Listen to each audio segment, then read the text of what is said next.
मैं बात करने जा रहा हूं कि इसे कैसे ऑपरेट करना है। मैंने पिछली कुछ क्लास देखी है और मैं मान रहा हूं कि आपने पहले बहुत सारे बहुत रिसोर्सफुल लोगों को हायर कर लिया है, कि आपने एक ऐसा प्रोडक्ट बनाया है जिसे कम से कम कुछ लोग पसंद करते हैं, और आपने शायद कुछ कैपिटल भी जमा कर लिया है, और अब आप एक कंपनी बनाने की कोशिश कर रहे हैं। आप एक प्रोडक्ट को इन्फोर्स कर रहे हैं और अब आपको एक कंपनी बनानी है। और ये असल में जीएम कंपनी के लिए बहास करना ज्यादा मुश्किल है। एक जीएम प्रोडक्ट बेसिक वजह यह है कि लोग इंसान होते हैं। आप शायद ये सब जानते होंगे कि या आपके माता पिता, आपका पार्टनर या आपका भाई या बहन या आपका टीचर, आपकी जिंदगी में कोई ना कोई इंसान है। एक कंपनी बनाना असल में अन सभी मतलब लोगों को लेना है जिन्हें आप जानते हैं, उन्हें एक बिल्डिंग में रखना और फिर उनके साथ दिन में कम से कम 12 घंटे रहना। ये बहुत मुश्किल है। फ्लैट इससे निपटने के तरीके हैं और कुछ लोग इसमें अच्छे हो जाते हैं और छोटे लोग नहीं, लेकिन असल में ऑपरेटिंग नहीं पर होता है। बेसिकली जब आप कोई कंपनी बनाते हैं आप एक इंजन बना रहे होते हैं, और सबसे पहले आपके पास एक व्हाइट बोर्ड पर एक ड्राइंग होती है और आप यूज आर्किटेक्ट कर रहे होते हैं, और ये कंसेप्चुअली बहुत साफ और सुंदर और प्यारा दिखता है। लेकिन जब आप शुरू करते हैं असल में प्रैक्टिस में ट्रांसलेट करें ये कुछ ऐसा दिखता है, और आप इसे डक्ट टेप से पकड़े हुए हैं, और इसे असल में एक साथ रखने के लिए लोगों को बहुत हिम्मत वाली कोशिश करनी पड़ती है। इसलिए लोग हाफ में 80-100 घंटे काम करते हैं। क्या इस चीज को बनाए रखने के लिए ये बहादुरी भरी कोशिश असल में जरूरी है, क्योंकि आपके पास असल में अभी पॉलिश किया हुआ मेंटल नहीं है।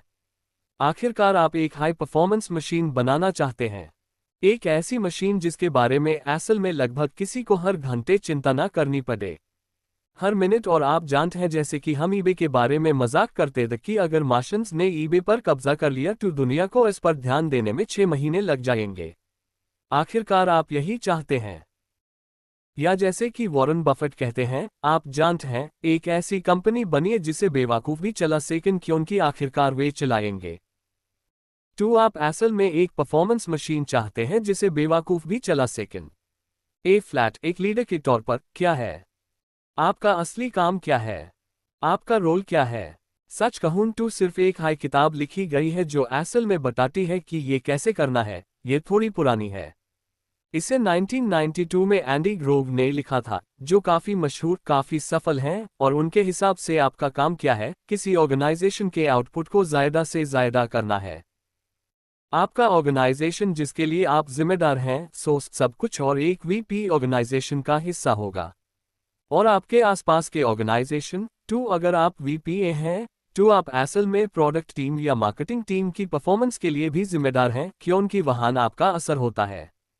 इस तरह लोगों को नापते हैं और आप आउटपुट पर फोकस करना चाहते हैं, इनपुट पर नहीं। नापने के बारे में पुरानी कहावत है, मोशन को नापना, और ये कंफ्यूज करना कि प्रोग्रेस होगी। आप सिर्फ प्रोग्रेस को नाप रहे हैं, और ये सन में एक फैंसी और ग्लैमरस काम लगेगा।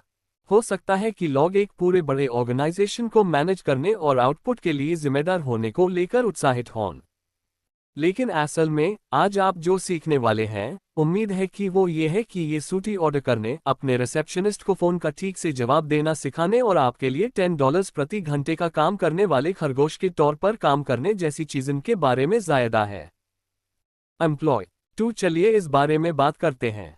सबसे पहले जब आप कोई कंपनी शुरू करते हैं सब कुछ ऐसा लगेगा जैसे गड़बड़। और अगर आपके पास बहुत ज़्यादा प्रोसेस है, बहुत ज़्यादा प्रोडक्टिविटी है, शायद आप तेज़ी से और क्रिएटिव तरीके से इनोवेट नहीं कर रहे हैं। ऐसा लगना चाहिए कि हर दिन एक नई प्रॉब्लम है और आप जो कर रहे हैं वो असल में ट्राइएगिंग है।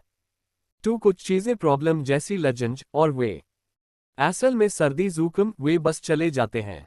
कोई अजियाज बात से परेशान है, ये सर्दी जुकाम हो सकता है, और आपको इसके बारे में स्ट्यूड नहीं लेना चाहिए, और आपको निश्चित रूप से बहुत ज्यादा समय नहीं देना चाहिए। अपना समय दें, और कुछ चीजें सर्दी जुकाम के तौर पर सामने आएंगी, लेकिन इमरजेंसी रूम की तरह अगर उनका ठीक से डायग्नोसिस ना हो वे असल में जानलेवा हो सकती हैं। इसलिए मैं जो करने की कोशिश करने जा रहा हूं वो आपको ये सोचने के लिए फ्रेमवर्क देने में मदद करना है कि कौन सी चीजें सर्दी जुकाम है और कौन सी चीजें जानलेवा हो सकती हैं। टू स्क्वायर में मैंने जो सबसे ज़रूरी चीज़ें सीखी हैं उनमें से एक असल में एडिटिंग का कॉन्सेप्ट है। और ये मुझे लगता है कि 14 साल के अनुभव में मैंने अब तक का सबसे अच्छा मेटाफर देखा है। अपनी नौकरी के बारे में कैसे सोचें, इस बारे में बातें करना। ये नेचुरल है, ये एक नेचुरल मेटाफर है, इसलिए इसे हर दिन अपने साथ रखना आसान है। और असल में इसे अपने हर एम्प्लॉय तक पहुंचाना आसान है ताकि वे समझ सकें, चाहे वे एडिटिंग कर रहे हों या लिख रहे हों। ये एक नेचुरल बनावट है। आप आमतौर पर जानते हैं कि जब कोई आपसे कुछ करने के लिए कहता है, क्या मैं ज़्यादा लिख रहा हूं या ज़्यादा एडिटिंग कर रहा हूं? तो एक एडिटर आपके काम के लिए सबसे अच्छा उदाहरण है, और हम उन खास चीज़ों के बारे में बात कर रहे हैं जो आप कर रहे हैं। एडिटिंग में एक एडिटर सबसे पहले क्या करता है, और शायद आप सभी को स्कूल में ये अनुभव हुआ होगा कि आप एक पेपर, अपने दोस्त को एक ड्राफ्ट सबमिट करते हैं।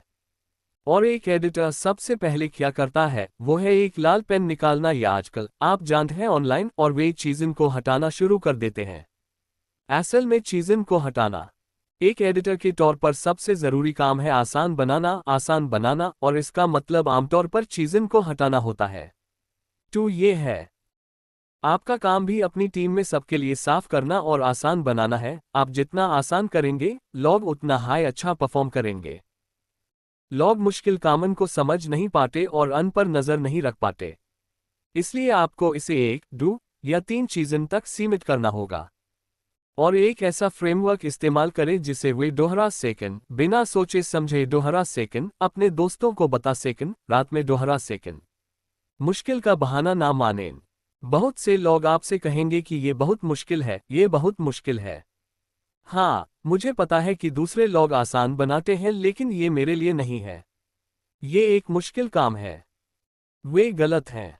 आप 140 कैरेक्टर में दुनिया बदल सकते हैं।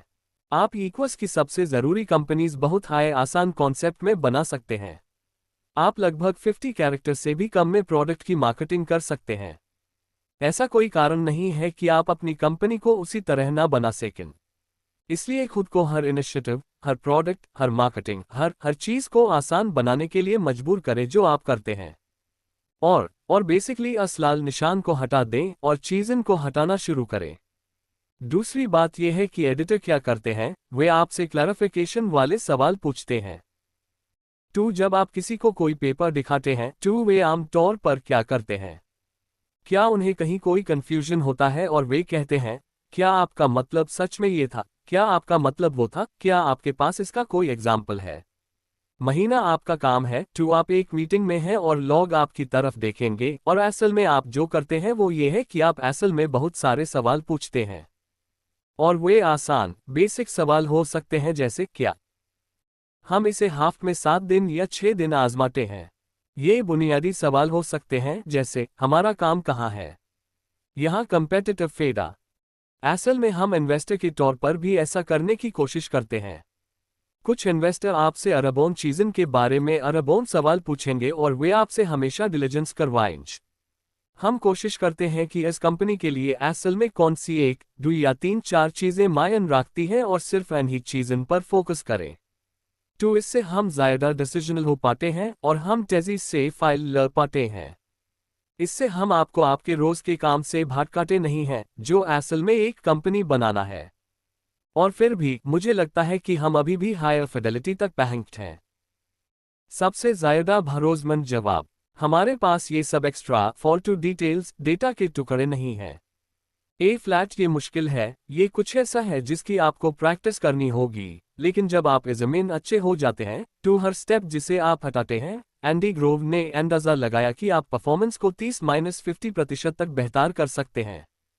अगली चीज़ जो आप करते हैं वो है रिसोर्स बांटना। टू एडिटिंग कॉन्स्ट्रक्ट एडिटर्स हर समय यही करते हैं। वे मिड ईस्ट से एडिटर्स को लेते हैं और मिड ईस्ट को कवर करते हैं और उन्हें सिलिकॉन वैली ले जाते हैं, क्योंकि सिलिकॉन वैली अब ज़्यादा दिलचस्प हो गई है।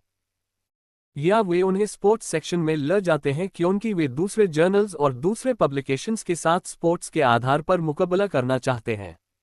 तो ये टॉप डाउन हो सकता है जहां मैं बहुत सारे रिसोर्स लेता हूं, बांटता हूं और लोग कहते हैं, अब हम यहां जा रहे हैं, हम इस आधार पर मुकाबला करने जा रहे हैं।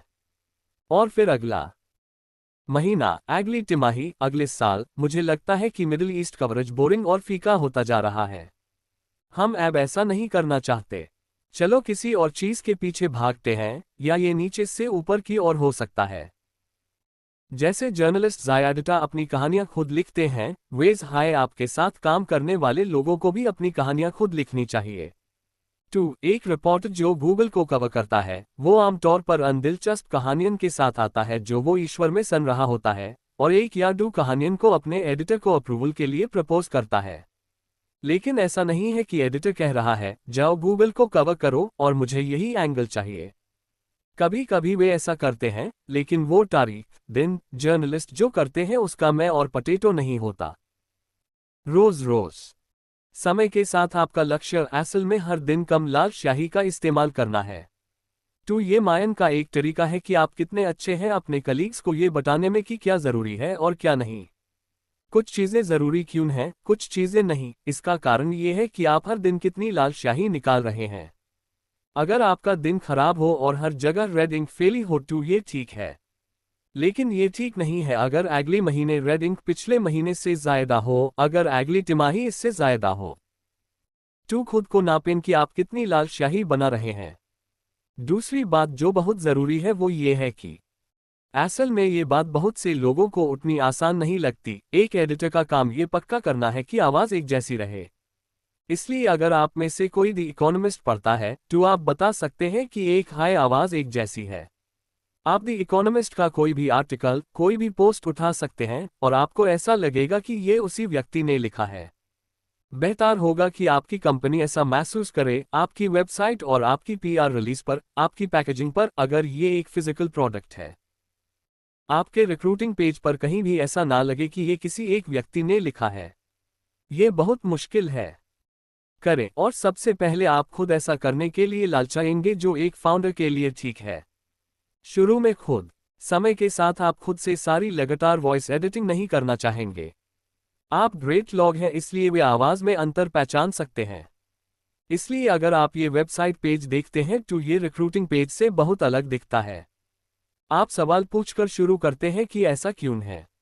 क्या रिपोर्टिंग में गड़बड़ है? क्या यहाँ के लीडर्स कंपनी की आवाज को सही से नहीं समझ रहे हैं? 2. आपको समय के साथ इसे ठीक करना होगा, लेकिन आप इस मकसद से शुरू करना चाहते हैं कि सब कुछ बिल्कुल एक जैसा लगे। असल में ये काफी मुश्किल है। लगभग हर कंपनी में कम से कम एक ऑर्गेनाइजेशन का एक हिस्सा जो बिल्कुल एक जैसी आवाज नहीं उठाता। एप्पल में जो बदनाम है, आप जानते हैं, स्टीव के राज में भी, जो इसे सही करने के लिए बदनाम था। अगर आप एप्पल में काम करने वाले किसी व्यक्ति से बात करते हैं तो उनसे रिक्रूटिंग के बारे में, इंटरनल टूल्स के बारे में पूछें। क्या वे सच में एप्पल प्रोडक्ट्स जैसे लगते हैं? वे सभी आपको नहीं कहेंगे। तो आप कभी भी 100% नहीं होते, लेकिन आप निश्चित रूप से जितना हो सके उसके करीब पहुंचना चाहते हैं। अगला मुश्किल टॉपिक है डेलीगेटिंग। तो ठीक वेज हाई जैसे एडिटिंग के मेटाफोर के बारे में मुझे दूसरी चीज परंतु है। राइटर दुनिया में ज़्यादा काम करते हैं। एडिटर असल में किसी भी पब्लिकेशन में ज़्यादा कंटेंट नहीं लिखते हैं। तो ये असल में आपकी कंपनी के लिए सच है। आप ज़्यादा काम नहीं करने वाले हैं। आपको ज़्यादा काम नहीं करना चाहिए। और ज़्यादा काम करने से बचने का तरीका यह है कि आप असल में काम किसी और को सौंप दें। ए फ्लैट काम सौंपने में दिक्कत यह है कि असल में आप हर चीज़ के लिए जिम्मेदार हैं। तो सीईओ फाउंडर के तौर पर कोई बहाना नहीं है। ऐसा नहीं है कि वो डिपार्टमेंट है, इस आदमी ने गड़बड़ कर दी। आप हमेशा हर चीज के लिए जिम्मेदार होते हैं, खासकर जब चीजें गलत हो जाती हैं। तो आप कैसे काम सौंपते हैं लेकिन पीछे नहीं हटे? ये काफी मुश्किल चैलेंज है और दोनों हाई पाप हैं। जैसे अगर आप ज्यादा काम सौंपते हैं या और आप वकालत करते हैं या आप माइक्रो मैनेज करते हैं, ये दोनों हाई पाप हैं। इसलिए मैं आपको इसे हल करने के लिए कुछ तरीके बताने जा रहा हूं। पहला, ये असल में हाई आउटपुट मैनेजमेंट से आता है और आगे बढ़ना, जिसे टास्क रेलेवेंट मैच्योरिटी कहते हैं। ये असल में एक फैंसी फ्रेज है। क्या इस व्यक्ति ने पहले कभी ऐसा किया है? ये बहुत आसान है। और ये व्यक्ति कोई काम करने में कितना मैच्योर है और उन्होंने वही काम जितना ज्यादा किया है पहले। आप उन्हें जितनी ज्यादा छूट देंगे, और जितना कम जितना ज़्यादा वे कुछ नया करने की कोशिश करेंगे, उतना हाई ज़्यादा आप उन्हें असल में इंस्ट्रक्ट करेंगे और लगातार रेगुलरली मॉनिटर करेंगे। तो ये एक तरह का बेसिक कॉन्सेप्ट है, लेकिन इसे अपने दिमाग में रखना ज़रूरी है। इंटरैक्टिंग मतलब, और ये काफ़ी रैडिकल है, ये है कि किसी भी एग्जीक्यूटिव, किसी भी सीईओ का एक मैनेजमेंट स्टाइल नहीं होना चाहिए। आपका मैनेजमेंट स्टाइल असल में आपके एम्प्लॉय को तय करना होता है। इसलिए एक खास व्यक्ति के साथ आप बहुत ज़्यादा माइक्रो हो सकते हैं, मैनेजर क्योंकि वे स्केल पर काफ़ी नीचे हैं, और दूसरे व्यक्ति के साथ आप बहुत ज़्यादा काम सौंप सकते हैं क्योंकि वे असल में स्केल पर काफ़ी मैच्योर होते हैं। इसलिए ये असल में एक अच्छी बात है अगर आप किसी का रेफरेंस चेक करते हैं, और जिन लोगों को आप कॉल करते हैं इनमें से आधे कहते हैं कि वे एक माइक्रो मैनेजर हैं और बाकी आधे कहते हैं असल में वे मुझे बहुत जिम्मेदारी देते हैं। ये असल में ये कोई फीचर नहीं है, कोई बग नहीं है। मुझे ये पहले बिल्कुल समझ नहीं आया जैसे पहले आता था, जब लोग मुझ पर चेक करने से माना कर देते थे और इस तरह के मुश्किल मोज़ेक के साथ वापस आते थे तो मैं कंफ्यूज हो जाता था। और असल में आखिरकार मुझे पता चला कि शायद मैं अपना काम सही तरीके से कर रहा था, और इसलिए बेशक दूसरे लोगों ने सोचा कि इसे करने का सही तरीका है। हालांकि एक ज़्यादा बारीक जवाब जो मुझे मिला है वो ये है कि आप कैसे कैसे फाइल लेते हैं और काम सौंपना बनाम खुद करना। आप इसे खुद अक्सर नहीं करना चाहेंगे, इसलिए मैंने मूल रूप से पीटर से जो उधार लिया है। ये मेरी जिंदगी का पहला 2x2 मैट्रिक्स है, लेकिन उसने मुझे कम से कम एक बात तो सिखाई कि आप असल में ग्रिड पर किसी फाइल के बारे में अपने लेवल के यकीन को आप जानते हैं बहुत ज़्यादा बहुत कम सॉर्ट करते हैं। कई बार ऐसा होता है जब आपको पता होता है कि कोई चीज़ गलती है, और कई बार ऐसा होता है जब आप यूज़ इस तरह से नहीं करना चाहेंगे, लेकिन आपको कोई असली आइडिया नहीं होता कि वो क्या है, कि वो सही जवाब है या गलत। और फिर एक नतीजा भी होता है, कुछ चीज़ें ऐसी होती हैं जो अगर आप गलत फैसला लेते हैं तो असल में आपकी कंपनी के लिए बहुत बुरा होगा और आप फेल हो जाएंगे। कुछ चीज़ें ऐसी होती हैं जिनका असर बहुत कम होता है, जो आखिर में कोई बड़ा फाक नहीं डालने वाली हैं, कम से कम शुरुआत में तो नहीं। तो मेरा मानना है कि जहां नतीजे कम हों और आपको अपनी राय पर बहुत कम भरोसा हो, आप काम को पूरी तरह से सौंपना चाहिए, और पूरी तरह से सौंपना चाहिए जैसे लोग गैल्टियन करते हैं और सीखते हैं। दूसरी और ज़हीर है जहां नतीजे बहुत नाटकीय होते हैं और आपके पास बहुत ज़्यादा ये विश्वास कि आप सही हैं। आप असल में अपने जूनियर कॉलीग को गलती करने नहीं दे सकते। इस गलती के लिए आखिर में आप हाई जिम्मेदार हैं, और अगर वो सच में ज़रूरी है तो आप यूज़ होने नहीं दे सकते। फ्लैट ऐसा करने का सबसे अच्छा तरीका यह है कि आप असल में अपनी सोच क्यों को समझाएं। जब आप बिजी होते हैं तो शॉर्टकट लेना आसान होता है, दुनिया के क्यों समझाना लेकिन कोशिश करना बहुत ज़रूरी है। जब मैं लिंक्डइन पर था तो मेरा एक कॉलीग था जो काफ़ी टैलेंटेड था।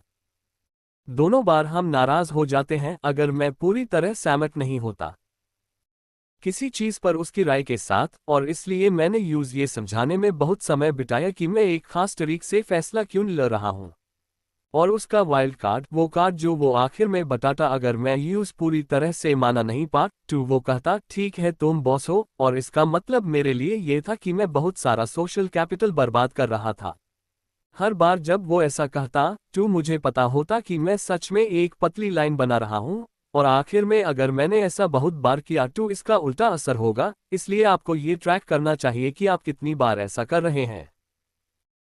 इसका उदाहरण स्क्वायर है, जो दुनिया में मेरे पसंदीदा लोगों में से एक है, और मेरे दूसरे हायर पहले मार्केटिंग हायर के पास एक प्रोग्राम था जिसे वो इन स्क्वायर नाम से चलना चाहता था, जिससे लोग असल में स्क्वायर मर्चेंट को अपने कॉल पर 10 और स्क्वायर देने की इजाज़त देते थे। जरा सोचिए कि बाहर एक फूड ट्रक है, काउंटर पर 10 स्क्वायर रखे हैं और लोग बस उन्हें ले सकते हैं, और काइल के पास ये बहुत अच्छा आइडिया था, ये होगा ये बहुत बढ़िया मार्केटिंग प्रोग्राम है। स्क्वायर्स दूसरे लोगों तक स्क्वायर्स फैलाएगा, और आप जानते हैं कुछ हद तक ये ब्रांड पर था, इसलिए इसके भी नतीजे नहीं हुए। इन 10 स्क्वायर में से हर एक पर ज़्यादा पैसे नहीं लगे, इसलिए पैसे के मामले में हम इसे कर सकते थे। लेकिन उस समय मेरे 10 साल के अनुभव ने कहा कि ये किसी भी तरह से इतने बड़े पैमाने पर काम नहीं करेगा जिससे हमारे मैट्रिक्स में काफ़ी बदलाव आए, और मैं असल में चाहूँगा कि हम ऐसा ना करें। लेकिन कायल इस बारे में इतना उत्साहित था कि मैंने तय किया कि यूज हाई ये करने दूंगा। उसने सीखा कि असल में जब आप इस चीज को मापते हैं तो ये बहुत बड़ी नहीं होती। इससे कंपनी के लिए कोई बड़ी वैल्यू नहीं बनती। इन सभी स्क्वायर को लोगों तक भेजने और ये पता लगाने में कि उन्हें स्क्वायर कैसे बनाया जाए, काफी ऑपरेशनल मुश्किल आए। लेकिन इससे यूज अपनी नौकरी को लेकर उत्साहित होने और भविष्य के आइडिया को फिल्टर करना सीखने का मौका मिला, इसलिए यूज बनाने देना पूरी तरह से सही है। क्वोट अनक्वोट गलती। अगली और शायद सबसे जरूरी चीज जो आप करते हैं वो है टीम को एडिट करना। ये वो लोग हैं जिनके साथ आप काम करते हैं और किसी के पास भी परफेक्ट टीम नहीं होगी और आप पक्का इस तरह से शुरू नहीं करेंगे। मैं टीम को एडिट करने में सफलता की संभावना को ज्यादा से ज्यादा करने की कोशिश करूंगा। मुझे बैरल और बुलेट का ये आइडिया पसंद है। ज़्यादातर कंपनीज जैसे कि सैम ने बताया एक बार हायरिंग मोड में आ जाती हैं आपको इसे कुछ समय के लिए टाल देना चाहिए, लेकिन एक बार जब आप ऐसा कर लेते हैं वे बस बहुत सारे लोगों को हायर कर लेती हैं। और वे ऐसे होते हैं, आप उम्मीद करते हैं और आपने उम्मीद की थी कि जैसे जैसे आप लोगों को जोड़ेंगे आपका थ्रूपुट, आपकी हॉर्स पावर या चीज़ों को शिप करने की आपकी वेलोसिटी बढ़ेगी। पता चला कि ये इस तरह से काम नहीं करता है। आमतौर पर जब आप ज़्यादा इंजीनियर हायर करते हैं आपको असल में वो नहीं मिलता। आप ज़्यादा काम करते हैं लेकिन कभी कभी आप कम काम करते हैं। आप ज़्यादा डिज़ाइनर हायर करते हैं आप निश्चित रूप से नहीं करते। ज़्यादा काम करने पर आप हर दिन कम काम करते हैं। हम इस बारे में बात कर सकते हैं कि ऐसा क्यों है, लेकिन इसका कारण यह है कि ज़्यादातर लोग, यहाँ तक कि ज़्यादातर महान लोग भी, असल में बुलेट होते हैं। लेकिन आपकी कंपनी में आपको बैरल की ज़रूरत होती है और आप सिर्फ उतने हाई खास बैरल से शूट कर सकते हैं जितने आपके पास हैं। इस तरह आपकी कंपनी की वेलोसिटी बेहतर होती है। बैरल जोड़ना और फिर आप मेन बुलेट भारती हैं और फिर आप बहुत कुछ कर सकते हैं। अगर आप एक बैरल वाली कंपनी से, जो ज़्यादातर आप शुरू करते हैं, 2 बैरल वाली कंपनीज में जाते हैं अचानक आप हर दिन, हर हफ्ते, हर तिमाही में दोगुना काम कर पाते हैं। और अगर आप 3 बैरल पर जाते हैं बढ़िया। अगर आप 4 बैरल पर जाते हैं बहुत बढ़िया। बैरल ढूंढना बहुत मुश्किल है, लेकिन जब आपके पास हों उन्हें बहुत सारी इक्विटी दें, उन्हें प्रमोट करें, हर हफ्ते उन्हें डिनर पर ले जाएं, क्योंकि वे लगभग ऐसे होते हैं जैसे उनकी जगह कोई नहीं ले सकता, क्योंकि वे कल्चर के हिसाब से भी बहुत खास होते हैं। इसलिए एक कंपनी का बैरल दूसरी कंपनी का बैरल नहीं हो सकता, क्योंकि बैरल की परिभाषा में एक तरीका यह है कि वे किसी आइडिया को शुरू से हाई ले सकते हैं, शिपिंग के जरिए और लोगों को अपने साथ लाने का तरीका। और ये एक बहुत हाई कल्चरल रूप से खास मौका और खास स्किल सेट है। शायद आपके मन में 2 सवाल आ रहे होंगे कि आप कैसे पता लगाते हैं कि कौन बैरल है और कौन नहीं। एक ये कि आप असल में बहुत छोटे सेट से शुरू करते हैं। जिम्मेदारियां, ये काफी मामूली हो सकता है। ये कुछ ऐसा हो सकता है, मैं हर रात 9 बजे अपने ऑफिस में मौजूद इंजीनियर्स को ठंडी ताज़ी स्मूदी देकर इनाम देना चाहता हूं। ये असल में एक असली उदाहरण है। मैं निराश था कि हमारे इंजीनियर स्क्वायर पर बहुत मेहनत कर रहे थे और आप जानते हैं, शायद 20% से 30%। वे शाम को बहुत देर तक सकते थे और मैं उन्हें सर्व करना चाहता था। हम उन्हें डिनर सर्व करने के लिए थे, लेकिन मैं उन्हें इनाम देने के लिए कुछ अच्छा देना चाहता था। और आप शराब के बारे में सोच सकते थे, लेकिन यह थोड़ा मुश्किल है।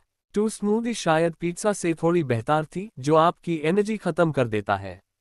लेकिन मेरे ऑफिस में कोई भी ठीक 9 बजे ठंडी, अच्छी, टेस्टी और सही जगह पर डिलीवर होने वाली स्मूदी नहीं ले सका जहां इंजीनियर्स उन्हें ढूंढ सकें। आपको लगेगा कि ये आसान है, लेकिन असल में इसे सही करने में महीने लग गए। फिर हमारे पास एक इंटर्न था और मुझे लगता है कि दूसरे दिन मैं ये प्रॉब्लम समझा रहा था और उसने कहा, ठीक है, मैं कर लूंगा। और मैं ऐसा था, देख रहे हैं, और मुझे लगा कि ऐसा कोई तरीका नहीं है। मैंने अपने ऑफिस मैनेजर, अपने असिस्टेंट को फेल होते देखा है, जो असल में काफी अच्छे हैं। ऐसा होने वाला नहीं है। और फिर उस रात वे टाइम पर ठंड सही जगह पर डिलीवर होकर आए और मेरा पहला आइडिया था कि स्मूदी के बारे में कुछ नहीं। लेकिन ठीक है, अब मैं आपको कुछ ज्यादा जरूरी, मामूली और मुश्किल काम दे सकता हूं, और यही आप असल में हर एक एम्प्लॉय के साथ हर दिन करना चाहते हैं, यानी काम का दायरा बढ़ाना। अपनी जिम्मेदारियों को टैब तक निभाना जब तक ये टूट ना जाए, और ये टूट जाएगा। हर कोई ऐसा है, मैं दुनिया नहीं चला सकता जैसे। हर किसी में कुछ हद तक कॉम्प्लेक्सिटी होती है जिसे वे हैंडल कर सकते हैं, और आप जो करना चाहते हैं वो ये है कि इसे टैब तक बढ़ाते रहें जब तक आपको ये ना दिख जाए कि ये कहाँ टूटाता है, और यही वो रोल है जिसमें उन्हें रहना चाहिए, अस लेवल की सोफिस्टिकेशन। लेकिन कुछ लोग आपको हैरान कर देंगे, ऐसे लोग होंगे जिनसे आप उम्मीद नहीं करते, अलग अलग बैकग्राउंड के साथ, बिना ज़्यादा एक्सपीरियंस के, जो बहुत ज़्यादा कॉम्प्लेक्स काम को हैंडल कर सकते हैं। और इसलिए इसे टेस्ट करते रहें और आगे बढ़ते रहें। दूसरा सिग्नल ये है कि जब आप किसी को हायर कर लें, तो ये देखें कि ऑफिस खुला हो और कौन दूसरे लोगों के डेस्क पर जाता है, खासकर उन लोगों पर जिन्हें वे रिपोर्ट नहीं करते। अगर लोग आपके डेस्क पर, किसी एम्प्लॉय के डेस्क पर जाने लगें और वे उन्हें रिपोर्ट ना करें, ये इस बात का संकेत है कि उन्हें लगता है कि वो व्यक्ति उनकी मदद कर सकता है। इसलिए अगर आप लगातार ऐसा देखते हैं, तो वे आपके लिए सही हैं। बस उन्हें प्रमोट करें, जितनी जल्दी हो सके उन्हें और मौके दें। दूसरा सवाल जो हर कोई लोगों से पूछता है, वो ये है कि आप कब किसी को किसी से ऊपर हायर करते हैं, और कब आप किसी को मेंटर करते हैं, या कब आपको किसी को बदलने की ज़रूरत होती है। और इस बारे में सोचने का तरीका ये है कि हर कंपनी का अपना ग्रोथ रेट होता है और हर व्यक्ति का अपना ग्रोथ रेट। तो कुछ कंपनीज जो बहुत सफल हैं, मान लीजिए लिंक्डइन। लिंक्डइन हमेशा से एक बहुत सीधी कंपनी थी, ये कभी ऐसी नहीं रही। तो उदाहरण के लिए, मैंने लिंक्डइन को लॉन्च करने के 18 महीने बाद ज्वाइन किया और हमारे सिर्फ 1.5 मिलियन यूजर्स थे, जो कि एक सोशल प्रोडक्ट की संख्या बहुत कम होती है। और जब मैं शामिल हुआ तो मैं 27वां कर्मचारी था। जब मैंने 2.5 साल बाद छोड़ा तो हमारे पास सिर्फ 57 कर्मचारी थे। इसके अलावा जब मैं 20वीं कर्मचारी के तौर पर स्क्वायर में शामिल हुआ तो 1.5 साल बाद हमारे पास लगभग 250,300 कर्मचारी थे। तो हर कंपनी की इस कर्व पर अपनी वेलोसिटी होती है, और अगर कंपनी इसी तरह आगे बढ़ रही है, तो आप लोगों को सिर्फ इन्हीं रोल में रख सकते हैं जिनका अपना पर्सनल लर्निंग कर्व इसी तरह आगे बढ़ रहा हो। दूसरी ओर, अगर कंपनी इसी तरह बढ़ रही है जिसका लर्निंग कर्व इससे तेज है, आप यूज वही रोल देते रह सकते हैं। इसलिए हमेशा एक एम्प्लॉय के इंडिविजुअल स्लोप और कंपनी के ग्रोथ रेट को ट्रैक करें। ए फ्लैट, आपने अपनी काबिलियत पहचान ली है, तो आप अन लोगों को चुनें जो सच में आपके दिमाग में आए आइडिया को ले सकते हैं, यूज स्कोप कर सकते हैं, अस पर काम कर सकते हैं, यूज पूरा कर सकते हैं, यूज शिप कर सकते हैं, और ये परफेक्ट हो सकता है। तो आपका मकसद क्या है? ये बैरल। तो मैं ये कहना चाहूंगा कि आपको सच में बहुत ज्यादा खर्च करने की जरूरत है। लोगों पर ध्यान देने में समय लगाना।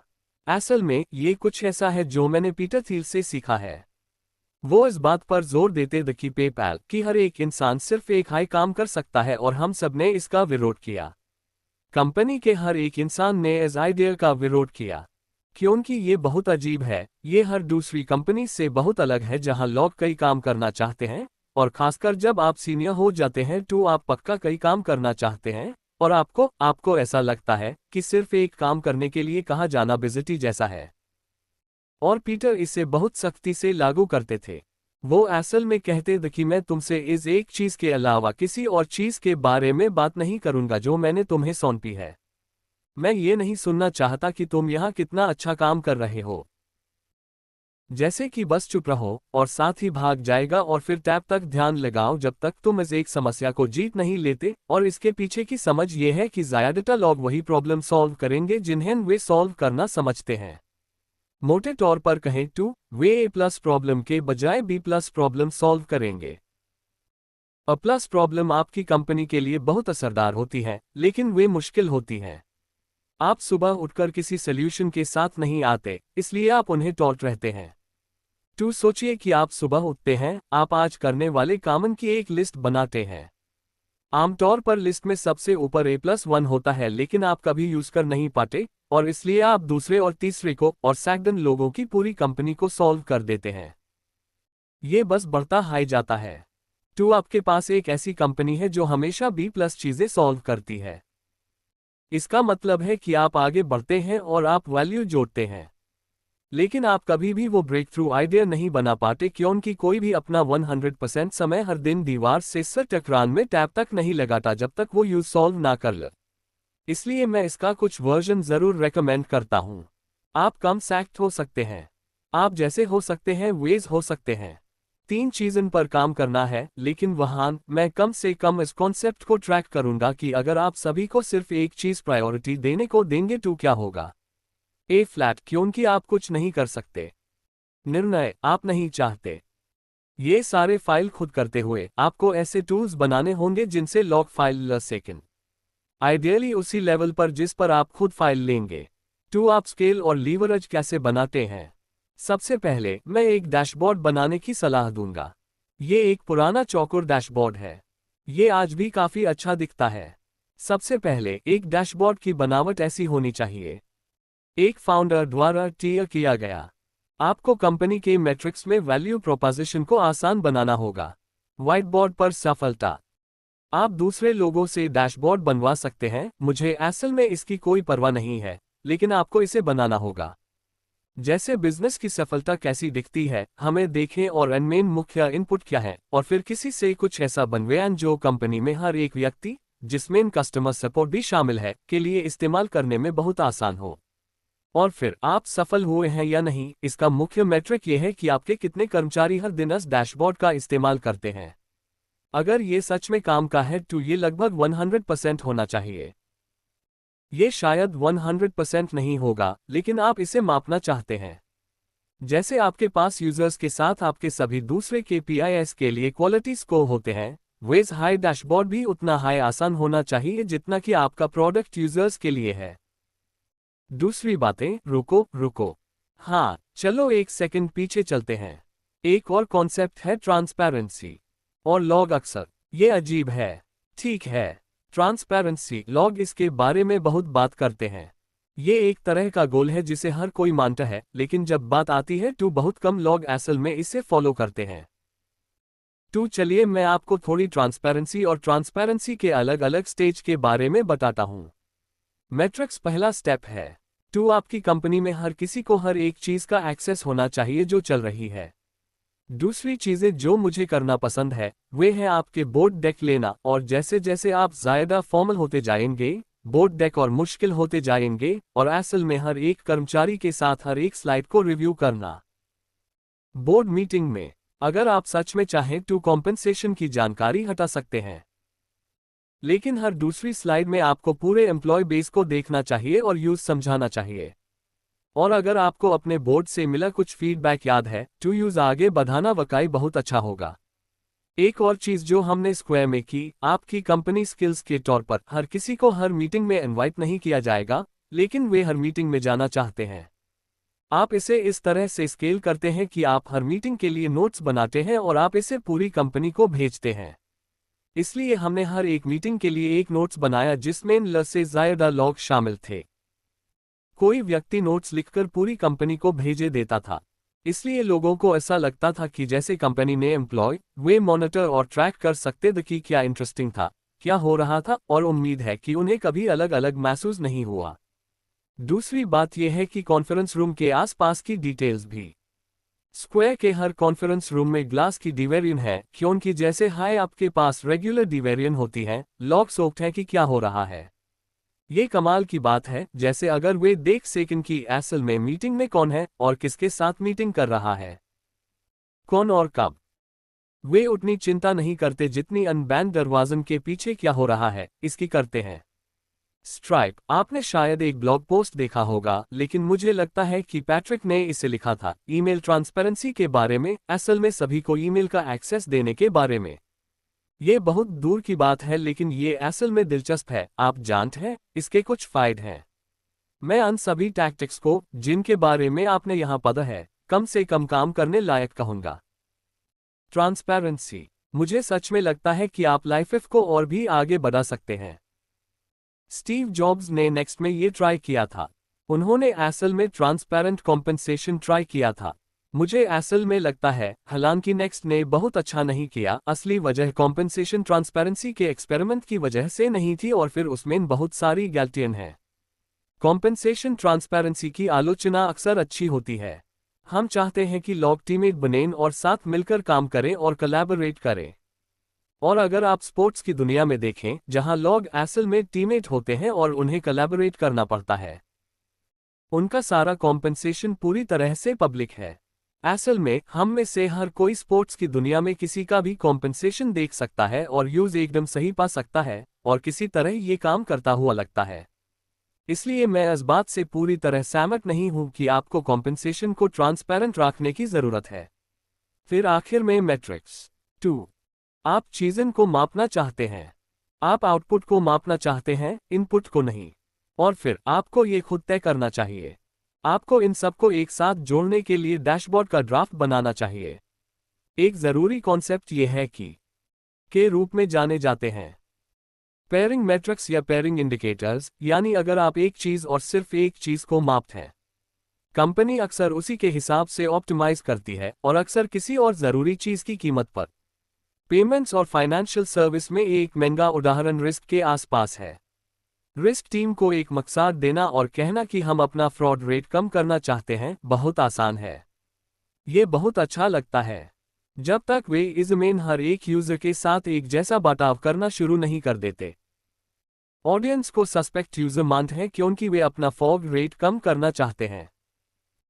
तो उन्हें आप में से हर एक से फोन पर बात करने और उन्हें और ज्यादा जानकारी देने और चीजें फैक्स करने की जरूरत होती है, और आपके पास दुनिया में सबसे कम फ्रॉड रेट है। आपका कस्टमर सेटिस्फैक्शन को भी सबसे खराब है, आप जानते हैं, एक तरह का। तो आप अपने फ्रॉड रेट के साथ साथ अपने फॉल्स पॉजिटिव रेट को भी मापना चाहते हैं। ये टीम को असल में इनोवेट करने के लिए मजबूर करता है। इसी तरह आप रिक्रूटर को हायरिंग के बारे में मैट्रिक्स दे सकते हैं और अंदाजा लगाइए क्या आपके पास इंटरव्यू के जरिए बहुत सारे लोग आएंगे, लेकिन अगर आप हायरिंग की क्वालिटी को ट्रैक नहीं कर रहे हैं, तो आप जिन लोगों का इंटरव्यू ले रहे हैं या जिन्हें ऑफर दे रहे हैं, उनकी क्वालिटी से बहुत नाखुश हो सकते हैं। इसलिए आप हमेशा इसका उल्टा एक इंडिकेशन बनाना चाहते हैं और दोनों को मापना चाहते हैं, और जो लोग इस टीम के लिए जिम्मेदार हैं, उन्हें दोनों के लिए मापा जाना चाहिए। आखिर में मैट्रिक्स के बारे में मेरे करियर में मुझे एक बात समझ में आई है कि आप किस तरह की एनोमलीज देखना चाहते हैं। आप असल में एक्सपेक्टेड बिहेवियर नहीं देखना चाहते हैं। तो इसका एक मशहूर उदाहरण पेपैल था। कंपनी जिन टॉप 10 मार्केट में जाने का प्लान बना रही थी, इनमें ईबे शामिल नहीं था। लेकिन एक दिन किसी ने देखा कि 54 पावर सेलर्स ने असल में अपनी ईबे लिस्टिंग में हाथ से लिखा था, प्लीज मुझे पेपैल से पेमेंट करें, और ये बात एग्जीक्यूटिव को बताए। उस समय एग्जीक्यूटिव टीम का पहला रिएक्शन था, क्या हो रहा है, चलो उन्हें सिस्टम से बाहर निकाल देते हैं, हमारा फोकस उस पर नहीं है। खुशकिस्मती से मुझे लगता है कि डेविड सैक्स अगले दिन वापस आ गए। कहा, मुझे लगता है कि हमें अपना मार्केट मिल गया है, चलो इन पावर सेलर्स के लिए टूल्स बनाते हैं, बजाय इसके कि उन्हें अपनी लिस्टिंग में लिखने के लिए मजबूर करें, मुझे पेपैल से पेमेंट करें। हमारे पास एक HTML बटन क्यों नहीं है जिसे वे बस डाल सकें। खैर, ये काम करने लगा, और फिर उन्होंने कहा, असल में हम उन्हें इसे डालने के लिए क्यों मजबूर करते हैं। क्यों? क्या हमें उन्हें हर समय इसे डालने के लिए कहना चाहिए? हम उनके लिए इसे अपने आप क्यों नहीं डाल देते, ताकि वे इसे सिर्फ एक बार डाल सकें और फिर हमेशा के लिए अपनी हर लिस्टिंग में डाल सकें। ये अपने आप वहां दिखाई देगा। तो ये पेपैल के लिए सफलता बन गई। इसी तरह मैं लिंक्डइन पर था और मैंने ये स्टैट देखा जो मेरे लिए कोई मतलब नहीं रखता था। उस समय साइट का UI थोड़ा अलग था, लेकिन सभी क्लिक्स में से 25%, शायद होम पेज से सभी क्लिक्स में से 30% लोग अपनी प्रोफाइल पर जा रहे थे। और इसका कोई मतलब नहीं था। मेरा मतलब है, जैसे सेट, ये एक सेटिंग थी, जैसे आपको सचमुच डहीन मार्जिन पर जाना था। फाइनल एक लिंक, और ये हर एक क्लिक का 25 से 30% था। स्केल, मेरा मतलब है कि वो स्टैटिस्टिकली नई चीज है, और इसका कोई मतलब नहीं था, ऐसा पहले कभी नहीं देखा गया। कोई इस तरह काम करता है, और मैं इसे समझने की कोशिश में कई हफ्ते लगा रहा, और फिर किसी ने बहुत स्मार्ट, असल में मैक्स लेफ्चिन ने मुझसे कुछ कहा और मुझे लगा, ये तो घमंड है। और मुझे लगा कि लोग खुद को आईने में देख रहे हैं। ये बहुत अच्छा जवाब है, इसलिए क्योंकि वे अपनी प्रोफाइल एडिट नहीं कर रहे थे। किसी के पास रोज एडिट करने के लिए कुछ नहीं होता। अपनी प्रोफाइल पर लेकिन असल में वे हर रोज खुद को आईने में देख रहे थे क्योंकि इससे उन्हें अच्छा लगता था। और फिर आप असल में इस हाइपोथेसिस को टेस्ट कर सकते हैं और कह सकते हैं, अच्छा अगर मेरे पास ज़्यादा कंटेंट होता तो क्या मैं खुद को ज़्यादा बार आईने में देखता। पता चला कि आपने देखा। अगर आपके पास ज़्यादा एंडोर्समेंट होते तो क्या आप देखते। क्या आप खुद को आईने में ज़्यादा बार देखते हैं। पता चला कि आप ऐसा करते थे। 2. हमने असल में पता लगा लिया कि क्या था।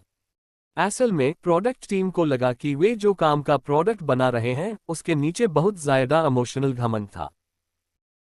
उन्होंने इसे सबसे अच्छे फीचर में ठीक से ट्रांसलेट नहीं किया, जैसे पेपैल का उदाहरण, जिसमें आप आसानी से होम पेज पर ऐसा बटन नहीं लगा सकते जो कहे कि आज ज़्यादा घमंडी बानो।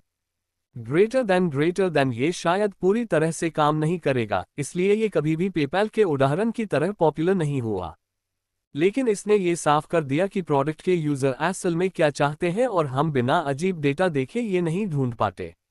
आखिरी टॉपिक जिसके बारे में मैं बात करना चाहता हूं वो है डिटेल्स। और मेरी बताई गई रीडिंग में बिल वॉल्श की एक बहुत अच्छी किताब है जो मुझे बहुत पसंद है, जिसका नाम है the score takes care of itself. और किताब का बेसिक पॉइंट यह है कि अगर आपको सारी डिटेल्स सही मिल जाती हैं तो आपको इस बात की चिंता नहीं करनी पड़ती कि $1 बिलियन का बिजनेस कैसे बनाया जाए, $100 मिलियन का रेवेन्यू कैसे कमाया जाए, बिलियन यूजर्स कैसे बनाए जाए। ये इस बात का बाय प्रोडक्ट है कि आप रोज जो भी करते हैं उसकी सारी डिटेल्स को बेहतरीन बनाने के लिए क्या करें। तो किताब में उन्होंने जिस उदाहरण की बात की है जो मुझे सच में बहुत पसंद आया वो ये था कि उन्होंने 1979 में 49ers को टेक ओवर किया था। वे फुटबॉल की सबसे खराब टीम थी। मेरा मानना है कि पिछले साल वे 2 और 14 जो इसके लिए बहुत बुरा है अगर आप फुटबॉल नहीं जानते हैं।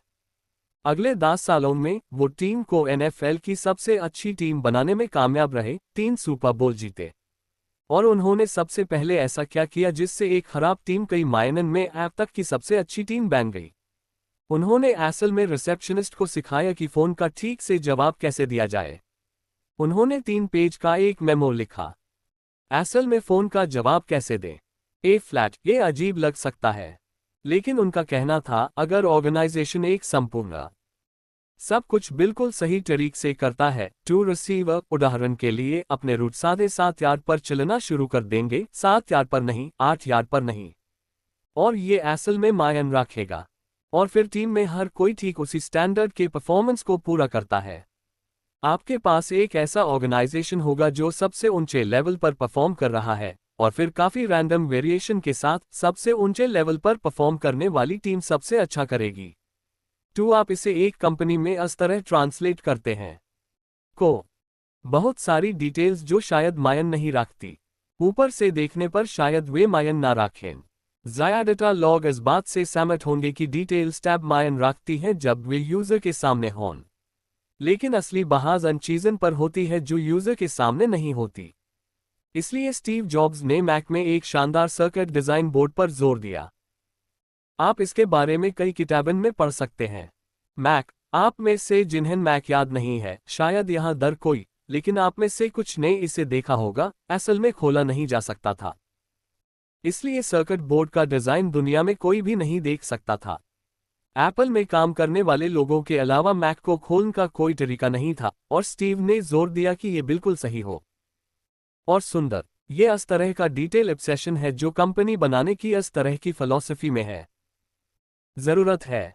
सर्किट बोर्ड के बजाय आपके लिए ज्यादा प्रैक्टिकल हो सकने वाले उदाहरण हैं, जैसे कि आप लोगों को क्या खाना परोसते हैं। ये असल में आपके अंदाज से कहीं ज्यादा मायने रखता है। जब लोगों को आपका परोसा हुआ खाना पसंद नहीं आता, वे क्या करते हैं? वे गॉसिप करने जाते हैं। वे अपने दोस्तों से शिकायत करने जाते हैं। वे किसी के डेस्क पर चले जाते हैं। और अचानक लंच के समय वे जिस चीज़ की शिकायत कर रहे होते हैं वो ये है कि वे ज़्यादा समय गॉसिप करने और शिकायत करने में बीता रहे हैं, ब्रेनस्टॉर्मिंग करने में नहीं। तो आपके पास ये कोई अचानक वाला आइडिया नहीं है। ये नहीं कह रहा कि कोई दूसरा अचानक वाला आइडिया जो स्पार्क पैदा करे, इसके बजाय वे सब भटक रहे हैं और इधर उधर घूम रहे हैं। तो सबसे अच्छी बात जो आप कर सकते हैं वो है लोगों को वो खाना देना जो वे चाहते हैं, या ऐसा खाना जो उनके लिए अच्छा हो उन्हें। इससे वे ज़्यादा प्रोडक्टिव बनते हैं। 2 हो सकता है कि आपको लगे कि ये शानदार नौकरी असल में लोगों के लिए एक टास्क रैबिट बनकर इधर उधर भाग रही है, लेकिन ये अन चीज़ों को हटाने के लिए है जो ध्यान भटकाती हैं, ताकि वे हाई परफॉर्मेंस मशीन बन सकें। और अगर आप लोगों से इतनी चीज़ें छीन लेते हैं जो उनका ध्यान भटकाती है और उन्हें सफल होने के लिए टूल्स देते हैं, तो अचानक आपकी ऑर्गेनाइजेशन बहुत ज़्यादा प्रोड्यूस करती है। इसी तरह एक और उदाहरण जो अक्सर गलत होता है वो है ऑफिस स्पेस। 2 एक नेचुरल बात यह है कि जब आपको ऑफिस की ज़रूरत होती है तो आप ऑफिस मैनेजर या अपनी टीम के किसी सदस्य को ऑफिस ढूंढने के लिए भेजते हैं, और वे एजेंट्स के साथ दूर पर जाएंगे और फोटो और आइडिया लेकर वापस आएंगे। आपको ये खुद करना होगा। ऑफिस का वो माहौल जिसमें लोग रहते और काम करते हैं, हर दिन आपके कल्चर और लोग कैसे फाइल लेते हैं, ये तय करता है कि लोग कितनी मेहनत करते हैं, आप किस कंपनी में काम करने जा रहे हैं और आपका ऑफिस कौन सा है। इससे ज़्यादा ज़रूरी कोई फैसला नहीं है। आप असल में जिस माहौल में हैं और ज़्यादातर लोग ऐसा नहीं करते। और फिर आखिरी बात, और फिर मैं कुछ सवाल लूंगा, वो है कोशिश के बारे में। आखिर में मुझे नहीं लगता कि आप बिना ज़्यादा मेहनत के कोई कंपनी बना सकते हैं और आपको खुद मिसाल बनकर लीड करना होगा। 2 बिल वॉल्श, उनकी किताबन के पहले चैप्टर में ये सवाल पूछा जाता है कि आपको कैसे पता चला कि आप अपना काम कर रहे हैं, और यही जवाब वो अन कोच को देते हैं जो उनसे ये सवाल पूछते थे। 2 अगर ये वही है जो आप हर दिन ऐसा लगता है कि आप शायद सही रास्ते पर हैं, और अगर ये आपको अच्छा नहीं लगता तो सच कहूं तो आपको शायद कंपनी शुरू नहीं करनी चाहिए। ठीक है, इसके साथ मैं तैयारी वाला हिस्सा कर रहा हूं। देखता हूं कि क्या किसी के कोई सवाल है जिनमें मैं मदद कर सकूं।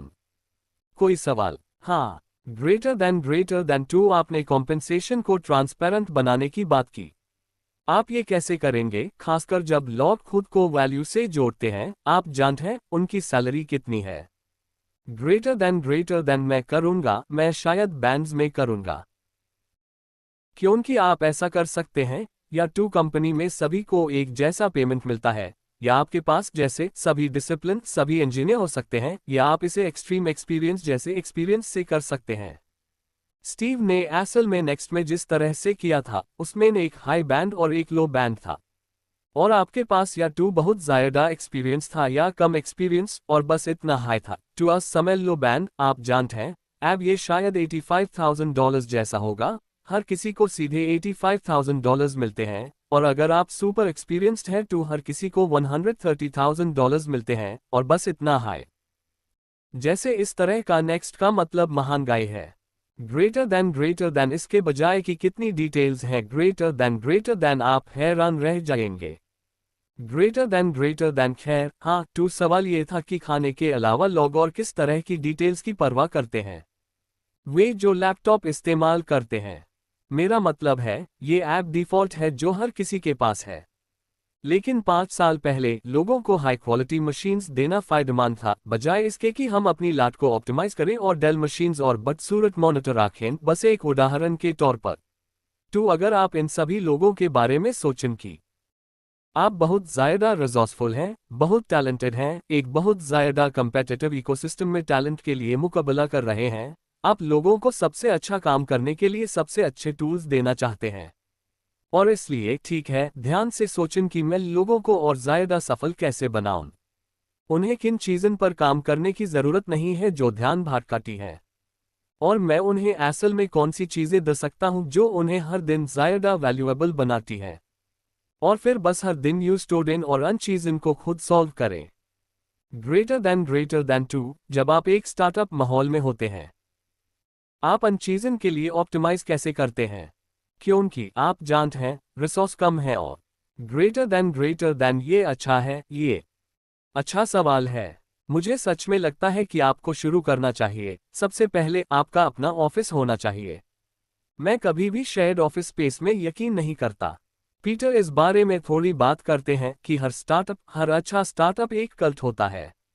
अगर आप लोगों के साथ स्पेस शेयर कर रहे हैं तो कल्ट बनाना सच में मुश्किल है, क्योंकि कल्ट का मतलब है कि आपको लगता है कि आप दुनिया में बाकी सबसे बेहतर हैं, कि आपके पास काम करने का एक खास तरीका है जो दुनिया में बाकी सबसे अलग है। और अगर आप लोगों के साथ फिजिकल स्पेस शेयर कर रहे हैं, ये बात सिखाना बहुत मुश्किल है। 2 मैं वहीं से शुरू करूंगा, लेकिन ये प्रायोरिटी का सवाल है। जब आपके पास होगा 2 हर किसी के पास रिसोर्स कम होंगे, बस ये एक बड़ा सवाल है जैसे आप कितने जीरो पर ध्यान दे रहे हैं। आप जानते हैं, शायद $10 पर नहीं। खर्च पहले $100, फिर $1000, फिर $10,000, फिर $10 लाख और फिर $100 लाख। ये एक राउंडिंग एरर जैसा लगता है। 2 मैं ये पता लगाऊंगा कि सबसे जरूरी क्या है। और एक हाई क्वालिटी ऑफिस में इससे एक अच्छा वाइब बनता है। इससे आप लोगों को रिक्रूट कर सकते हैं, क्योंकि रिक्रूट करने वाले इस बारे में बहुत समझदार होते हैं। वे आपके ऑफिस में आते हैं और वे तुरंत कल्चर के बारे में बहुत कुछ बता सकते हैं। मैं किसी कंपनी के ऑफिस में जाता हूं और अक्सर, जैसे हाई मैं इन्वेस्ट करता हूं, मैं बता सकता हूं कि मैं इन्वेस्ट करने जा रहा हूं या नहीं। जैसे जैसे हाई मैं अंदर जाता हूं, मैं उन चीज़ों को पूरी तरह से खारिज कर सकता हूं जिनमें मैं निवेश नहीं करना चाहता। और कई बार ऑफिस में जाते हुए ऐसा लगता है, वाह, ये बहुत शानदार है।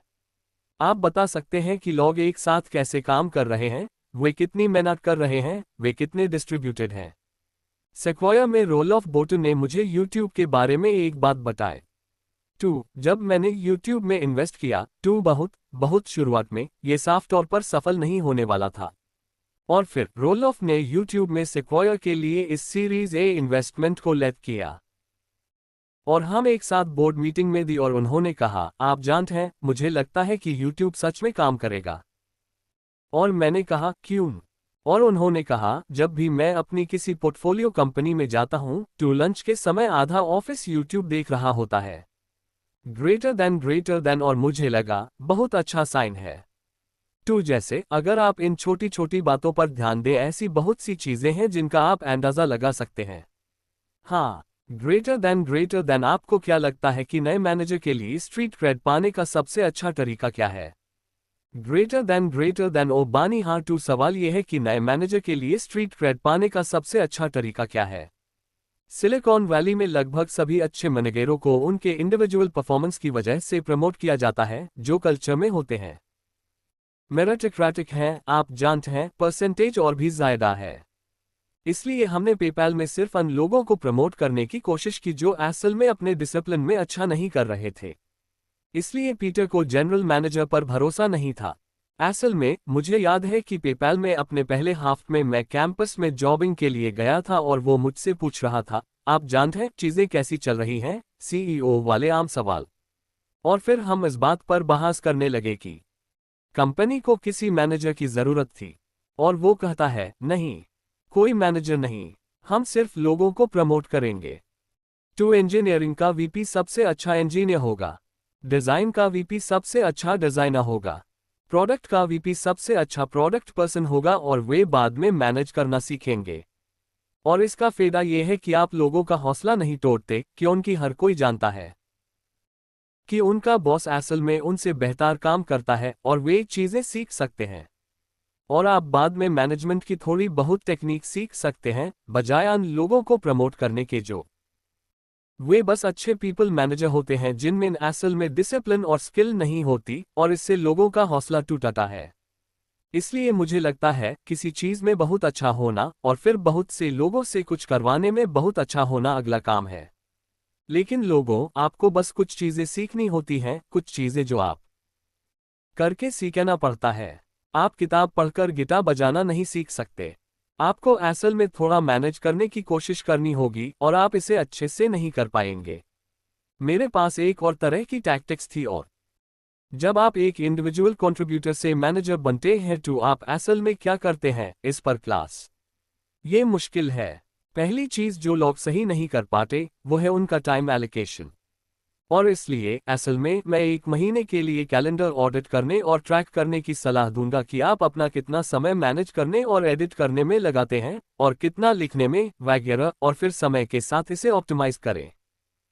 आप एक मेंटर ले सकते हैं, किसी ऐसे व्यक्ति को ढूंढ सकते हैं जो पहले मैनेजर रहा हो और आपके साथ काम करेगा, ना कि आपके मालिक।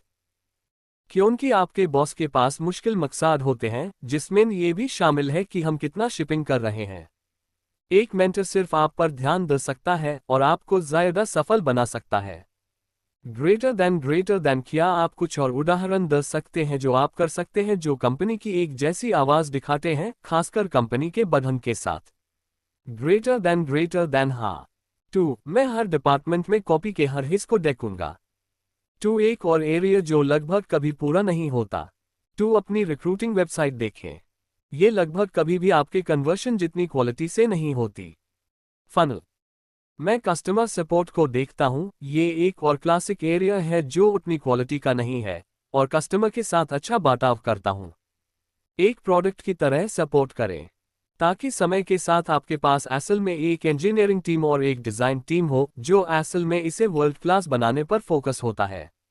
आमतौर पर जहां किसी बड़ी कंपनी में अलग अलग एग्जीक्यूटिव होते हैं, ज्यादातर एग्जीक्यूटिव को अलग अलग कंपनीज में अलग अलग तरह से ट्रेनिंग दी गई होती है और वे कुछ चीजें अपने साथ लाते हैं, इसलिए आपको यूज क्रॉस ट्रेन करना होगा। 2. अगर आपने गूगल से इंजीनियरिंग का वीपी हायर किया है, ये एप्पल से आए डिजाइन लीडर से बहुत अलग है, वे असल में कुछ भी उसी तरह से करना नहीं सीख। 2. आपको इसे किसी तरह से जोड़ना होगा, या 2. एक को दूसरे स्टाइल में सीखना होगा या आपको अपना खुद का स्टाइल बनाना होगा और सच में अपने एग्जीक्यूटिव को सिखाना होगा। 2. ये हर समय दिखना है लेकिन आपको बस इतना करना है, आपको बस सीखना है। कंपनी के प्रोडक्ट्स और ऐसी चीज़ों को ढूंढें जिनकी आवाज़ अलग हो और आप इसे देख सकते हैं। विजुअल आवाज़, शब्दन का चुनाव, सब कुछ हर जगह। सीम। ग्रेटर देन क्या आप लोगों को मैनेज करने के तरीकों के बारे में थोड़ा बता सकते हैं? जैसे आप ग्रेटर देन 2 इज मेन दी गई आम सलाह ऐप साफ लगती है लेकिन असल में 1982 में जब एंडी ने अपनी पहली किताब लिखी थी तो ये काफी रेडिकल थी कि आपको लगभग हर 2 हफ्ते में 1-on-1 मिलना चाहिए। कुछ लोग कहते हैं कि हर हफ्ते, और मुझे नहीं लगता कि आप 2 हफ्ते से ज्यादा जाना चाहेंगे। असल में कई कंपनीज में 1 हफ्ता आइडियल हो सकता है। असल में इसका कारण एक और कहावत है, आपके पास सिर्फ 5 से 7 डायरेक्ट रिपोर्टर होने चाहिए।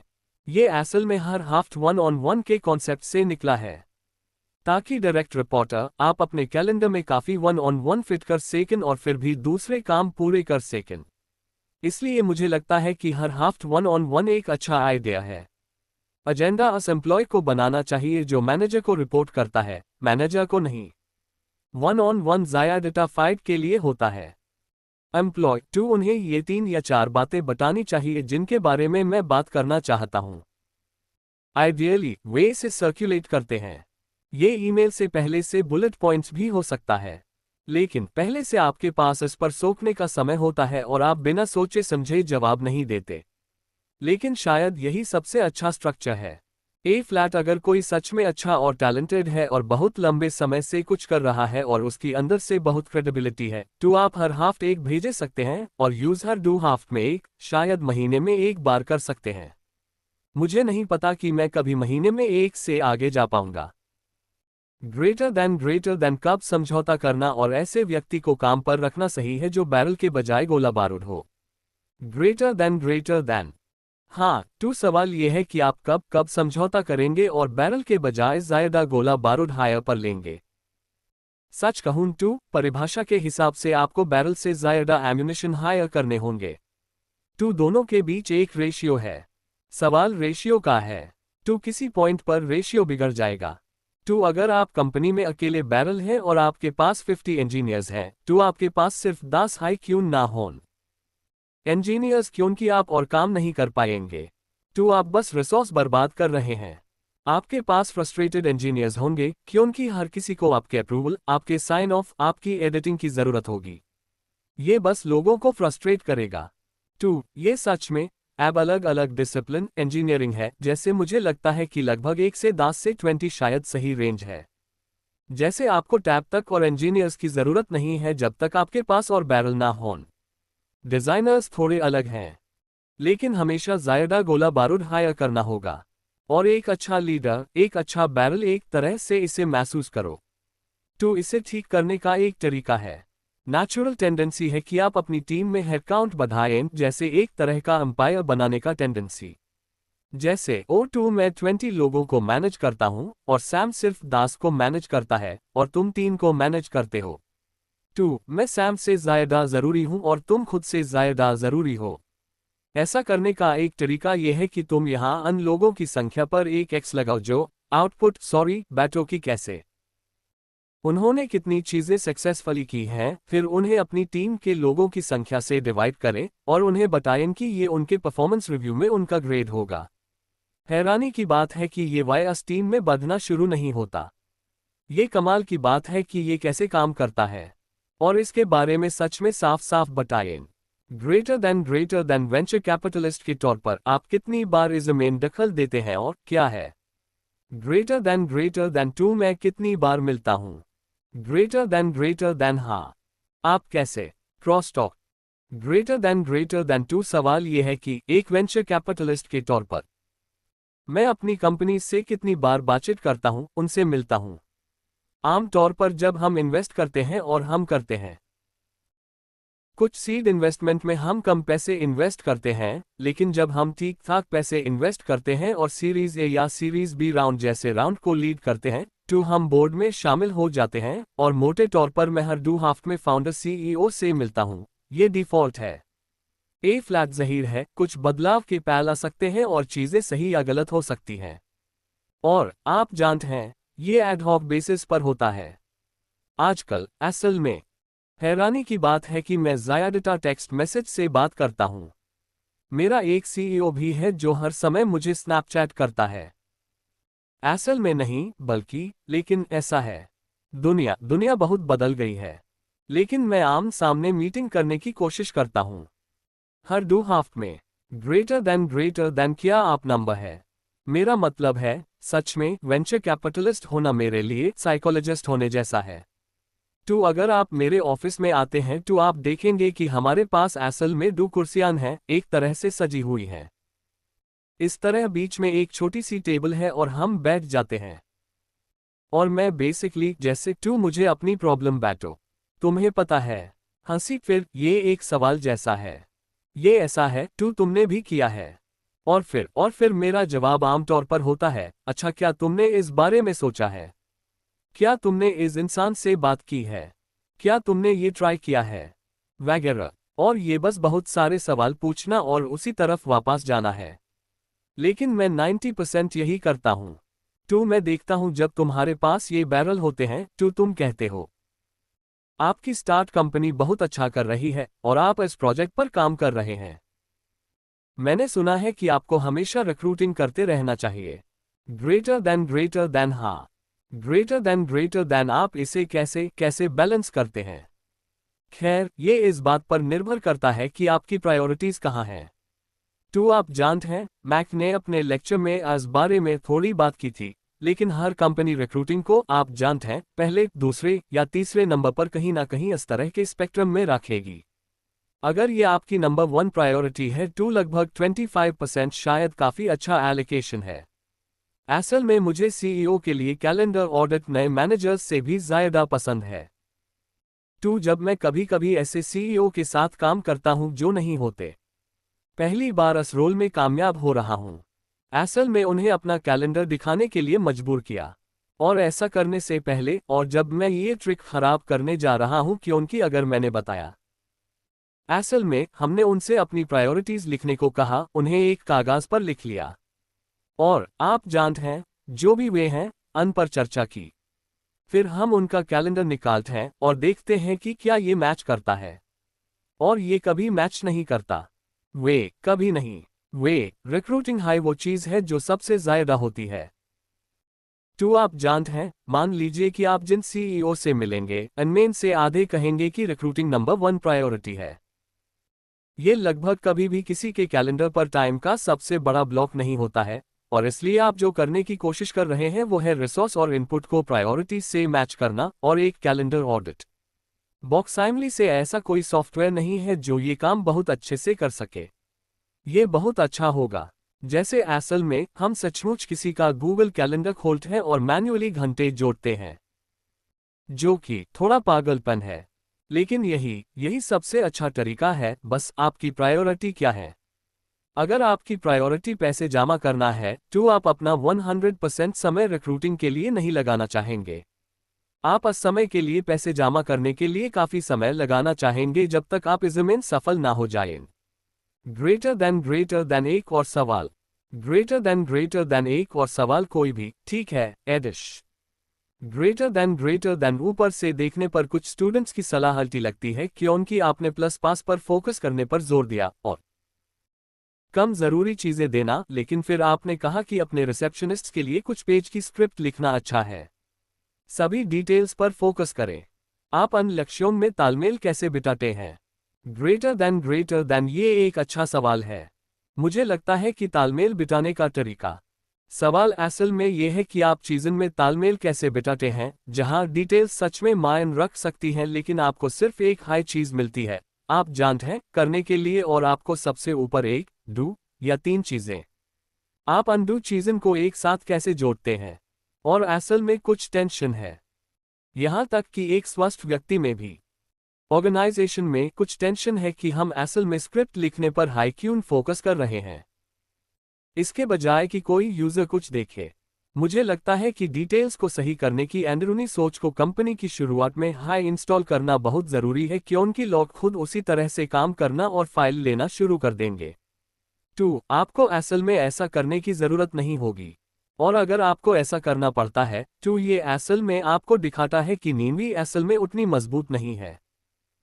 2. जब आप पहली बार कंपनी शुरू करते हैं, ये डिटेल्स को सही करने के बारे में है कि हर कोई सटीक हो, हर काम पर हर कोई हमेशा उसी तरह सोच रहा हो, और फिर वो बढ़ता है, और फिर आप जिन लोगों को लाते हैं ये थोड़ा सेल्फ फुलफिलिंग होता है। जो लोग इस तरह सोच सकते हैं उन्हें नौकरी मिल जाती है, जो नहीं सोच सकते उन्हें नौकरी नहीं मिलती। हर टीम और हर लीडर खुद इसे लागू करने की कोशिश करेगा, ये देखने के लिए कि कौन लगभग कभी ऐसा नहीं करता है। 2. ये कुछ हद तक जैसे आप कैसे शुरू करते हैं और ऐसे कल्चर में। मेरा मतलब है कल्चर की खास बात यह है कि ये एक नियम है, ये फाइल लेने का एक फ्रेमवर्क है, और अगर आपके पास कल्चर्ड लोग हैं तो आप इस कल्चर में फाइल लेना सीख जाते हैं और आप कभी कुछ नहीं करते, बस हाँ देखते रहते हैं, और आप जानते हैं और लोगों को प्रमोट करते हैं और इधर उधर लड़ जाते हैं। कुल खैर मुझे लगता है कि बस इतना। हाय, धन्यवाद।